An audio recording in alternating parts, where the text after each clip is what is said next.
Cá Entre Nós, com Nelson Marques. Olá pessoal, estamos iniciando mais um Cá Entre Nós. E hoje o Cá Entre Nós recebe uma convidada que une ciência, sensibilidade e propósito em sua trajetória. Vanessa Rodrigues é psicoterapeuta, escritora e palestrante formada em comunicação social e psicologia, com uma atuação sólida na área de comportamento humano e educação socioemocional. Foi professora convidada na disciplina Felicidade na Universidade Estadual de Campinas, onde suas aulas despertaram tanto interesse que geraram uma lista de espera com mais de 500 alunos.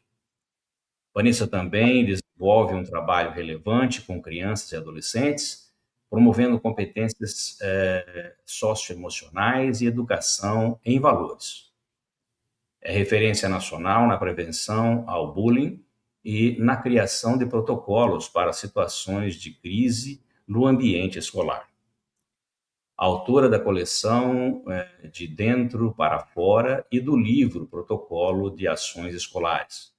Ela também é coautora da obra Vamos Falar sobre Felicidade, ao lado de Rossandro Klingey e Lúcia Helena Galvão, além de produtora do documentário Perto Demais, que aborda o impacto do adoecimento mental em jovens.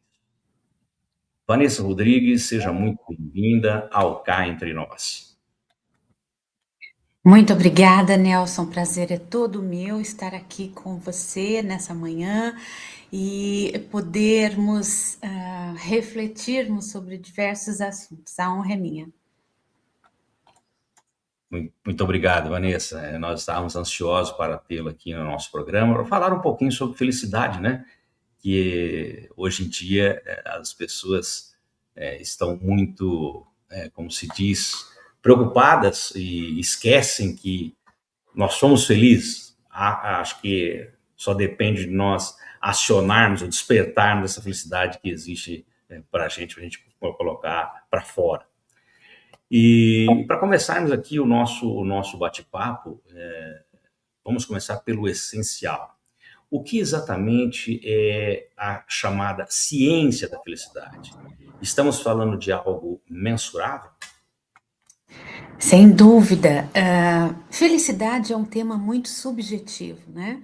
Se eu perguntar para você o que é felicidade, você vai me dar uma resposta. Para mim, felicidade pode ser outra resposta, né? Estamos falando que tem pessoas que vai encontrar a sua felicidade no trabalho.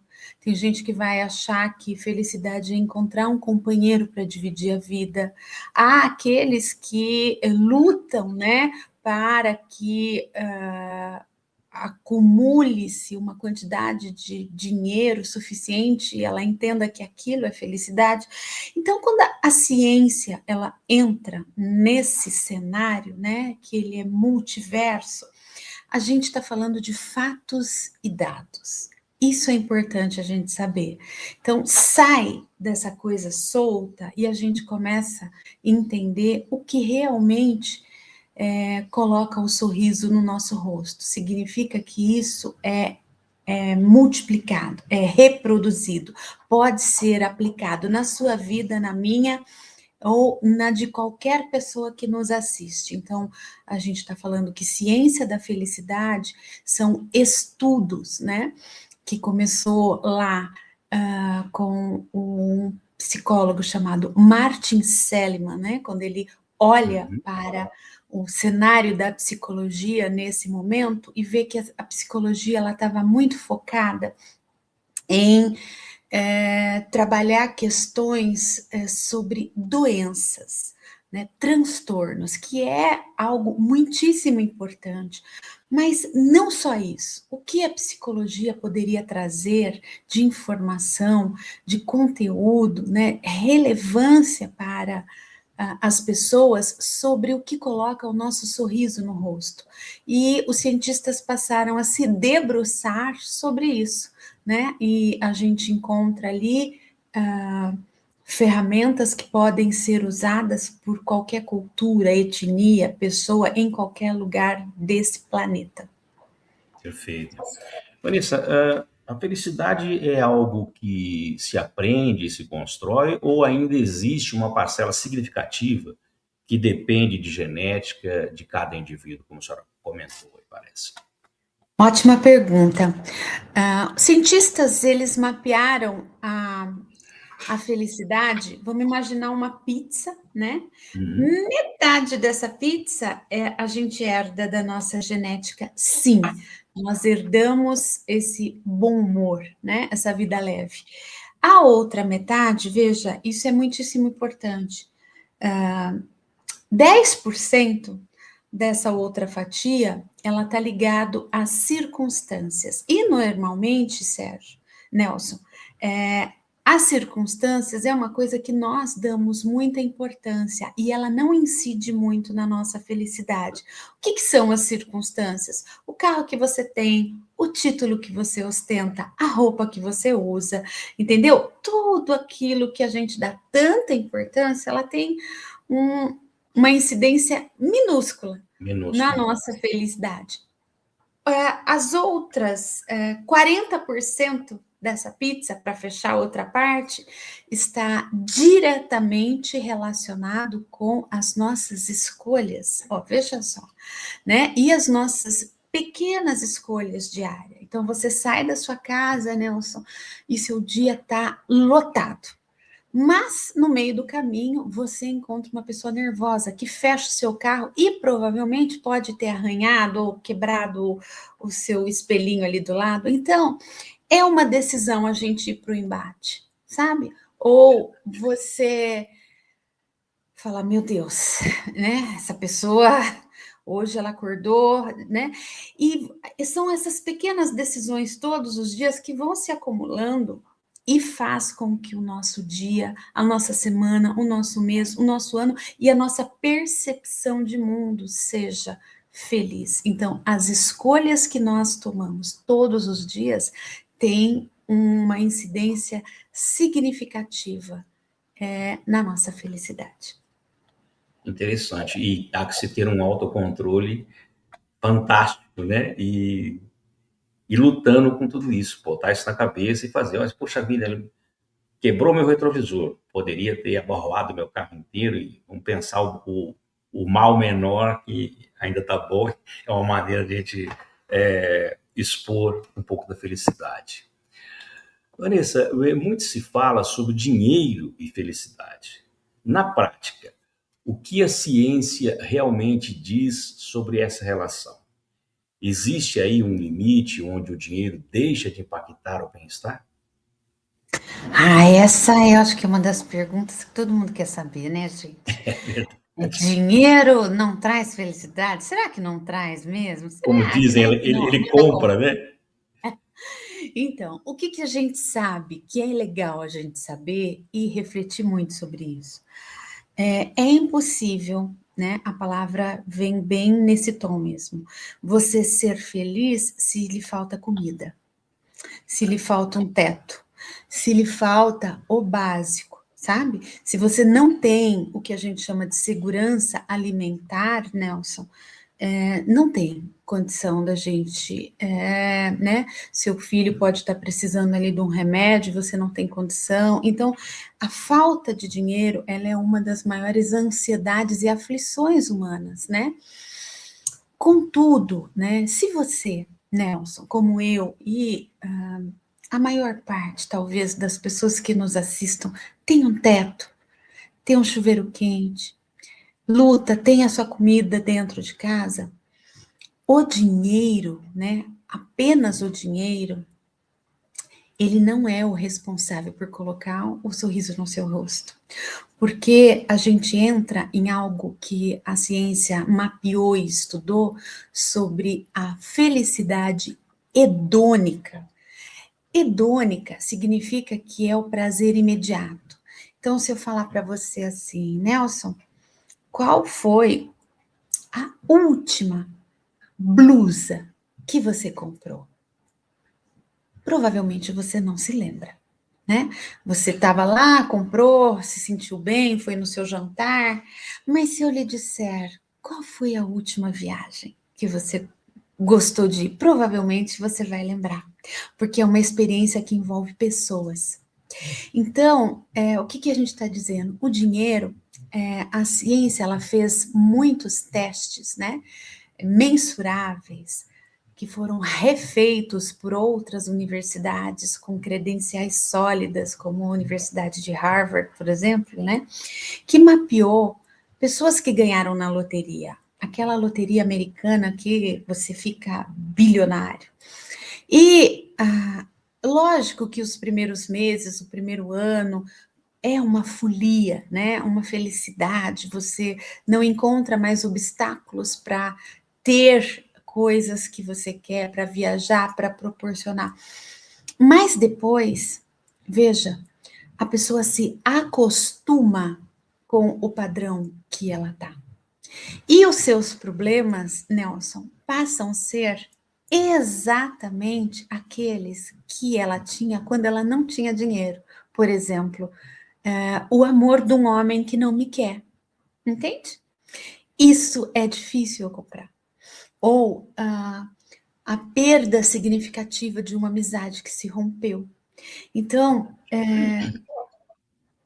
o que a ciência mapeia sobre isso é que a felicidade, ela não está diretamente ligada ao dinheiro. O dinheiro, ele melhora, a gente tem picos, né, de felicidade, mas ele não é o que sustenta a nossa felicidade. Não é o principal direcionador da nossa felicidade. Não é o dinheiro. E essa é uma discussão importante, porque a gente tem estudos feitos com milionários e foram perguntados para esses milionários, né, o que os tornaria mais felizes. Todos já eram milionários, né? Então a gente parte do princípio que estava todo mundo com a vida ganha. E por incrível que pareça, a resposta foi empobrecida. A resposta foi: eu só me tornaria mais feliz se minha fortuna aumentasse 1000%. Se minha fortuna. Então a gente fica numa comparação eterna, né? Então eu sou milionária, você também, mas você tem o iate, eu não tenho. Então, eu quero também ter o iate. Mas você tem o iate, mas você, além do iate, você tem também um avião, um jumbo particular, e eu não tenho. Então, a gente fica nessa comparação, mas os problemas que afligem todas as pessoas, eles são de ordem existencial, não de ordem material. Entende? É interessante. Essa questão da comparação, ela é super, super em moda, né? A gente, ainda mais agora que vivemos aí na era das redes sociais e da comparação constante. Como esse comportamento ele influencia diretamente a nossa percepção de felicidade, como a senhora estava comentando? A comparação, ela corrói a sua maneira de enxergar a vida. Você vai ver só o recorte, né? Então, quem assiste pode falar: meu Deus, eu queria ter uma vida como a do Nelson, né? Ele é um homem bem-sucedido, tá na mídia, mas a gente não conhece os degraus que foram subidos para alcançar aquilo. E a nossa cultura, ela é feita para mostrar o recorte, né? Como todo mundo tem uma vida bacana, né, no Instagram, mas essa visão, ela empobrece e ela nos tira o principal, que é reconhecer que as pequenas coisas, né, a miudeza da vida é que nos leva a subir degraus. E quando eu falo sobre miudeza da vida, eu estou falando algo muito importante. Não sei se a gente já deveria entrar nesse assunto, mas acho que eu vou falar sobre isso, Fica à porque vontade. vai ampliar melhor. Hoje já se sabe que o maior preditor de felicidade da existência humana são as relações. Então, significa que a gente tem que ter amigo, que Sim. a gente tem que ter pessoas com quem você confia. Você não precisa ter 20 pessoas que você confia, mas que você Verdade. tenha uma. E existe um estudo muito famoso, que talvez depois você possa buscar e colocar no link para as pessoas assistirem. Ele se Sem chama dúvidas. Os Homens de Harvard. Eles fizeram um estudo sobre meninos que estavam saindo da universidade e foram estudar a vida desses meninos e de um grupo de meninos de um bairro ali de Boston, ali perto, né? Uhum. E o que acontece? Os cientistas, eles passaram a mapear esses meninos que saíram da universidade. Então, começaram a fazer entrevista com eles, entrevistaram suas famílias, fizeram um exame de imagem e foram coletando dados sobre a vida dessas pessoas, dos dois grupos, né? O grupo do bairro pobre e o grupo de meninos que saiu da universidade. E esse estudo foi tendo, a cada 2 anos isso era repetido. Eu sei que esse estudo já tem mais de 80 e poucos anos. Essas pessoas foram crescendo, casando, tendo filhos, adoecendo, ficando avós e alguns morrendo. E nessas entrevistas, o que chama a atenção, Nelson, é que o que foi dito por essas pessoas, né? O que valeu a pena? Pessoas. Então, no fim das contas, a gente tem que aprender a se relacionar com pessoas. E quando a gente se compara, algo ruim acontece com a gente entra num modo de competição e não de colaboração, né? De repente, eu sou uma estudante de jornalismo, estou aqui e você estende a mão para mim e me puxa para trabalhar aqui com você e eu aprendo. Mas se eu olho com um olhar de competição, isso nunca vai acontecer, né? Porque o estudante passa a ser uma ameaça para você que é mais velho. Então, essa consciência de que você, Nelson, tudo que existe de mais dolorido da sua vida envolveu pessoas. Sim, é verdade. Mas tudo que existe de mais extraordinário que já aconteceu na sua vida também aconteceu com pessoas, né? Então, você ter um grande feito, né, uma satisfação pessoal e não ter com quem comemorar é trágico, é Horrível. pobre, né? Então, quando nasce um filho, a gente comemora e tudo envolve pessoas. Então, significa que nós precisamos aprender a nos relacionar com pessoas.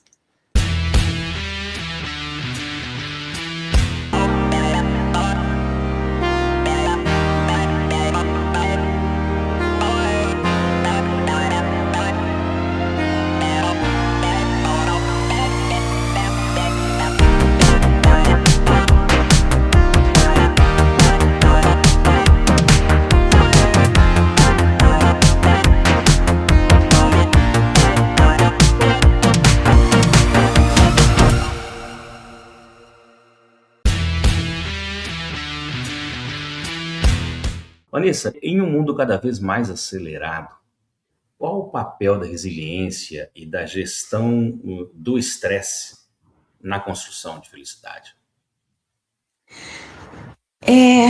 Veja, cair e levantar deveria ser uma matéria que todos deveríamos Deveria aprender aprender, né? desde a infância, porque isso acontece com muita frequência na nossa vida, né? Desde os primeiros passos, né? A gente tem que aprender a levantar, limpar a casquinha lá que ralou e sair andando. E na vida adulta não é diferente, né? Se você não aprende que tudo o que a gente vive, ele é para o nosso desenvolvimento, você vai se vitimizar, você vai se revoltar. E isso vai impedir o seu desenvolvimento como pessoa, o seu crescimento, né? Isso significa que você vai ficar estagnado. né?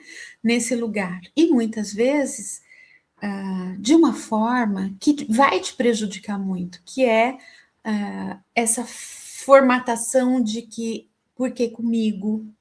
É, Né? Mais uma vez, vitimização. deu errado. Então, significa que não importa a dificuldade que você está passando nesse momento, ela existe para a gente crescer. E o amor é uma coisa que nos move, sem dúvida nenhuma, né? O amor nos move a fazer coisas incríveis, mas nós todos somos construídos pela dor, né? Significa que a gente aprende a ser humilde na dor. Você aprende a pedir perdão quando você entende a mecânica da vida. Você aprende que para que você consiga passar a segunda marcha, o seu retrovisor nunca pode estar totalmente embaçado, né? O que passou, ele foi realmente um aprendizado para você tomar um outro caminho e fazer novas escolhas, né? E ter um resultado diferente daquele que não foi bom. Então, essa é uma lição importantíssima para todos nós, né? Um aprendizado constante, né, Vanessa? Tem que se É fazer. para isso, né, que a gente está aqui, senão perde o É, sentido, né? verdade. Bom, você trabalha muito com crianças e adolescentes, como nós comentamos aí na sua apresentação. A felicidade pode ou deve ser ensinada desde cedo? Como isso impacta na vida adulta? Ah, sem dúvida nenhuma. Veja, desde pequeno é que a gente tem que ensinar o valor, né? E quando a gente fala, com crianças e adolescentes, a gente precisa ensinar o valor das coisas certas, né? E as coisas certas não são coisas, são pessoas, né? Não são E isso, materiais. exato, nunca é o externo que vai te deixar feliz, é sempre o interno. Verdade. Então, o externo, ele vai melhorar, né? Ele vai ser o adorno, vai ser a sua roupa, vai ser aquela bijuteria que chama a sua atenção. Mas é o interno que sustenta tudo isso. E se desde pequeno a gente ensinar para os nossos filhos, para os nossos alunos, né, para as pessoas jovens que nós temos a oportunidade de influenciar, que princípios, valores, Isso. né, virtudes humanas, isso não prescreve, isso não caduca, isso é uma bússola para a sua vida inteira.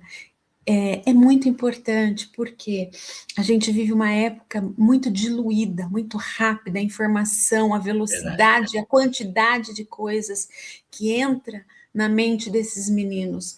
Contudo, existe uma base que continua a mesma, que é a base dos valores. E se você não tem, por exemplo, pai, não tem mãe, precisa tomar uma decisão muito importante na sua vida, o que vai te guiar são os valores. Verdade. Essa é a bússola que vai nortear, né, as suas decisões. Então, é fundamental que a gente tenha isso como didática todos os dias para os nossos jovens. E é bem aguçado. Vanessa, o bullying e os conflitos emocionais nas escolas têm crescido. Como essas experiências podem afetar a capacidade futura de ser feliz? Muito. O bullying, ele mata a esperança de uma criança, né? Ele faz com que ela tenha reações bioquímicas no seu cérebro que vão mudar a sua maneira de pensar sobre ele mesmo e sobre as pessoas. Crianças que sofrem bullying têm dificuldade de confiar em pessoas. Ou seja, ela pode estar sofrendo algo muito grave e ela deixa de contar. Isso é grave. E se nós adultos vamos escutar uma criança que por acaso quebra essa barreira e conta para você, Nelson, eles estão rindo do meu cabelo, e você fala, isso é bobagem, além da perda da confiança, essa criança perde a referência de segurança. Eu não tenho para quem correr. Então, significa que ela está sozinha. Na infância e na adolescência, acontece um tipo de pensamento que eles entendem que tudo que acontece com eles não é temporário, é para sempre. Para sempre, Então, se ele não tem amigo, ele acha que ele nunca vai ter amigo. Se ele gosta de alguém, ele ama demais, é tudo estratosférico, né? Se acontece algo ruim, é ruim demais. Isso pode gerar uma ideia suicida, em que ele fala que não tem jeito para o problema dele e ele entende que ele precisa terminar com a sua vida. Então, o bullying, ele realmente mata a esperança daquelas pessoas que não têm com quem buscar ajuda. Entende o que eu estou dizendo? Sim, sem dúvida. O apoio é super importante, né?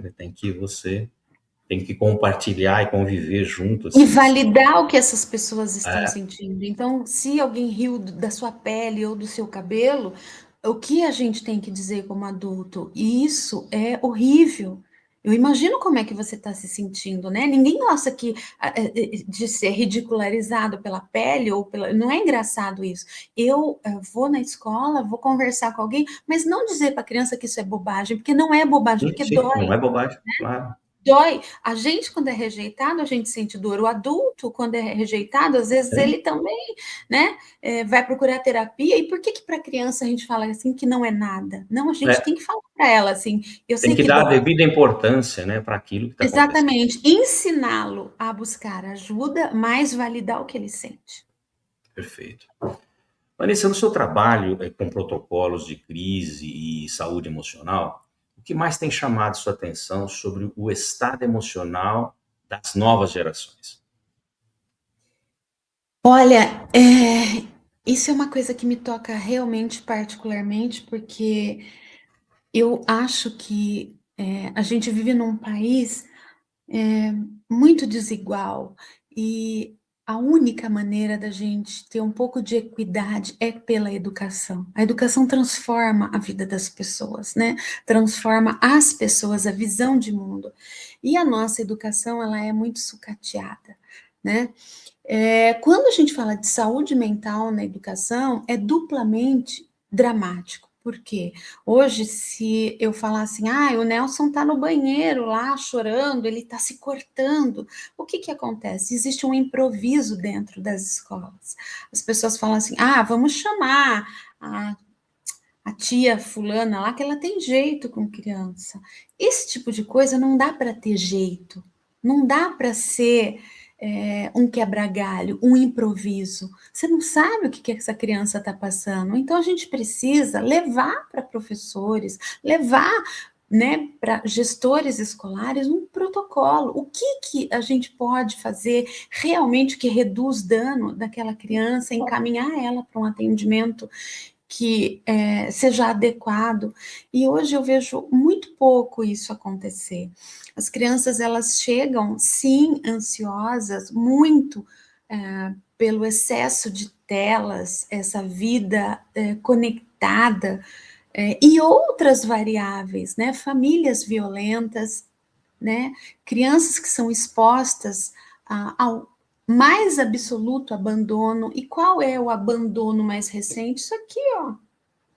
Quando seu pai dá um celular e não liga para aquilo que você está fazendo, isso é um abandono moderno, né? É a maior das negligências que uma família pode fazer com uma criança.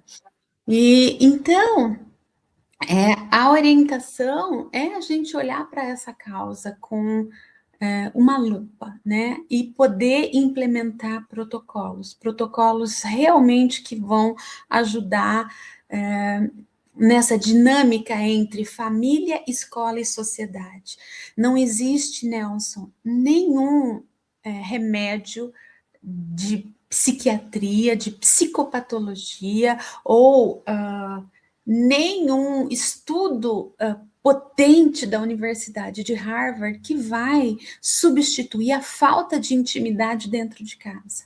Então, crianças precisam conversar com seus pais, né? Os pais não podem ser ausentes. A gente não pode admitir uma educação onde professores são desrespeitados, né? São agredidos por alunos. E também a gente não pode assistir crianças adoecendo do jeito que estão nas nossas vidas, né? A gente vê aí ataques dentro de escolas, tragédias imensas, e achar que uma plataforma educacional vai dar conta a gente precisa treinar pessoas, né? Voltar a ter um contato mais humanizado sobre isso, né? Entrar dentro das políticas públicas, o que a gente chama de diálogo na educação, né, dinâmicas de debate, colocar essas pessoas. A gente sabe que a felicidade tem muito a ver com a conexão humana, falta conexão humana, né, no ambiente escolar. A gente está muito dividido,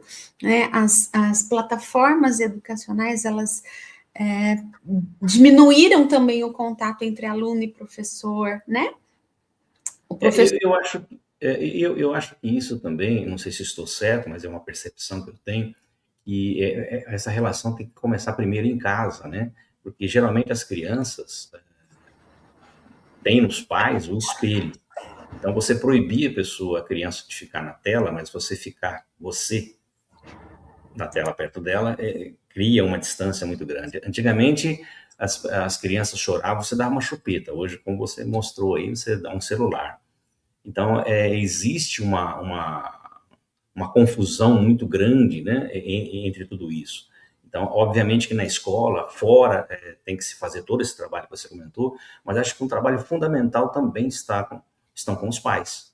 Acho que internamente é que é onde começa a se construir, que a educação realmente começa em casa. Lá fora você vai ter instrução, né, sobre conhecimento. A educação, eu acho que é papel totalmente dos pais, e essa inter-relação com a criança tem que ser muito bem pensada, porque se perdeu muita coisa hoje em dia. Eu sou mais velhinho, né? Então a gente fui criado de uma outra maneira, e a gente percebe isso hoje. Não que esteja errado, mas a diferença é grande. Há que se ter uma certa conciliação em tudo isso. Esse é meu modo de pensar.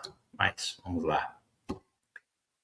Para quem está nos assistindo agora, quais são os primeiros passos práticos, baseados na ciência, para começar a construir uma vida mais feliz hoje? Bom, primeiro se observar, né? Observar quais são os seus principais desejos, né? Se a sua vida está direcionada para ter ou para ser, né? Todo mundo quer ter, mas antes de ter, a gente precisa ser. Então, Sim. ser, né? Ser mais paciente, nos aproximar desses valores humanos, né? Princípios, compaixão, bondade, amor, isso faz a nossa vida realmente ter um significado diferente. Você sabe que a gente tem estudos muito relevantes que quando a gente serve o próximo, você se sente mais feliz? Mais do que quando você dá presente, você fica mais feliz do que quando você é presenteado. Então, veja a importância de nós estarmos alinhados com princípios humanos, né? Me perdoe, mas hoje a cultura de que você, para ter sucesso, você precisa ter coisas, né? E daí você tem sucesso. E o sucesso é um produto da felicidade. Quem tem sucesso é feliz. Isso é uma grande falácia, né? Os estudos da felicidade, eles mostram para nós, Nelson, que quanto mais feliz você é e realizado com aquilo que você faz, mais você atinge o sucesso. Então, significa que a felicidade é o resultado do sucesso, e não o sucesso é o resultado da felicidade, entende? consequência, é isso mesmo. Vanessa, olha, que conversa necessária, produtiva, profunda e transformadora, viu? Muito bacana. Fica claro aí que a felicidade não é um acaso, mas um processo, né?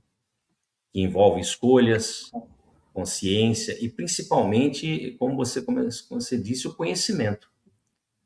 E você traz isso com muita clareza, responsabilidade e propósito. Fique tranquilo. Muito obrigado aí por sua participação aqui no Cá Entre Nós, por compartilhar seu conhecimento e contribuir de forma tão significativa para esse diálogo tão urgente sobre saúde mental e qualidade de vida.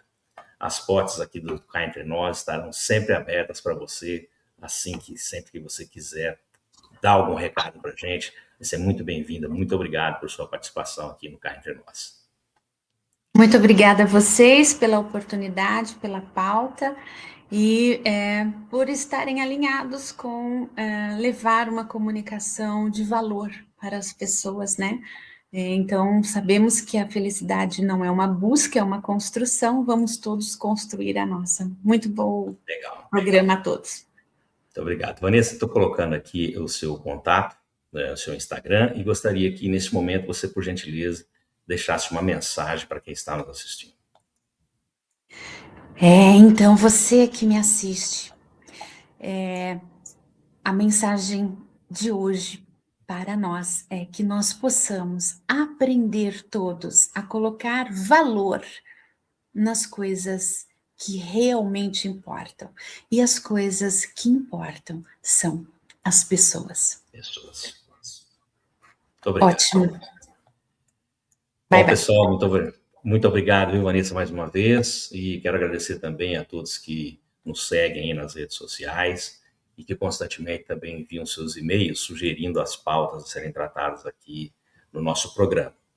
Lembrando que nunca é demais, se você não se inscreveu no canal, por favor, inscreva-se, ative o sininho aí para receber as nossas notificações.